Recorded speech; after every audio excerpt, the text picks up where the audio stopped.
സ്വലാത്തുൽ ഫാത്തിഹ അനുഗ്രഹം. സ്വലാത്തുൽ ഫാത്തിഹ ചൊല്ലുന്നവരുടെ റഹ്മത്തിന്റെ മലക്കിനെ നൽകിത്തരും. എല്ലാവരും ഒരു കുപ്പി തേന് വാങ്ങി. 22 കൊല്ലം പാണ്ടിക്കാരാണ് സംഭവം. സംസാരം നഷ്ടപ്പെട്ടിരുന്നു. ഉമ്മ മജ്ലിസിലുണ്ടോ?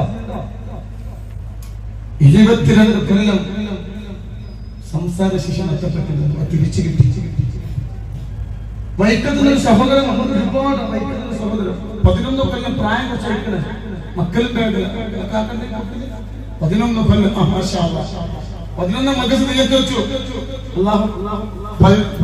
കൊടക്കാട് വന്നിരുന്നു മക്കളുണ്ടാവുന്ന 11 കൊല്ലം ശേഷം ഭാര്യ ഗർഭിണിയാണ്. ഇവിടുത്തെ തേനാണ്. ഞാനിങ്ങനെ കയ്യിൽ 3 കുട്ടികളുണ്ടാവുന്നല്ലേ. 11 വർഷത്തിന് ശേഷം ഗർഭിണിയാണ്. അപ്പൊ തേന് നിങ്ങളെ കയ്യിൽ കിട്ടും. അപ്പൊ 2 ബോട്ടിൽ തുറക്കുക. ഇവിടുന്ന് 101 സ്വലാത്തുൽ ഫാത്തിഹ ചൊല്ലുമ്പോ അതിൽ ഓതി. അത് മാത്രമല്ല, ഞാൻ ലൈവിൽ പറഞ്ഞു ഞാൻ 10 യത്തീം കുടുംബത്തെ ഏറ്റെടുക്കുന്നുണ്ട് എന്ന് ഞാൻ പറഞ്ഞു. 10 യത്തീം മക്കൾക്കുള്ള ഒരു വരുമാനം ഈ ജ്വല്ലറി പൈസ ഏറ്റെടുക്കേണ്ട. അങ്ങനെ ഞാൻ കമ്മിറ്റി വിളിച്ചു.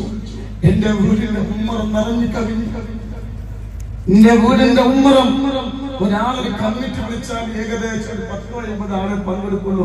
100 ഹബീബ് തങ്ങൾ കമ്മിറ്റി വിളിച്ചാൽ 500 കൂടുതൽ ആളുകൾ കമ്മിറ്റി വിളിച്ചു. അങ്ങനെ ഞാൻ ഒരുപാട് യത്തീം കുടുംബങ്ങളും സുബ്ഹാനല്ലാഹ് 10 കൂടുതൽ യത്തീം മക്കൾ ഉണ്ടെങ്കിൽ നറുക്കെടുത്തിട്ട് എന്ത് ചെയ്യാം, ഒരു 10 കുട്ടികളെ നമുക്കത് എടുത്തെടുക്കാന്ന് വിചാരിച്ചു. ഇതിന് മുന്നിൽ ഒരു കാര്യം പറയാൻ എന്താ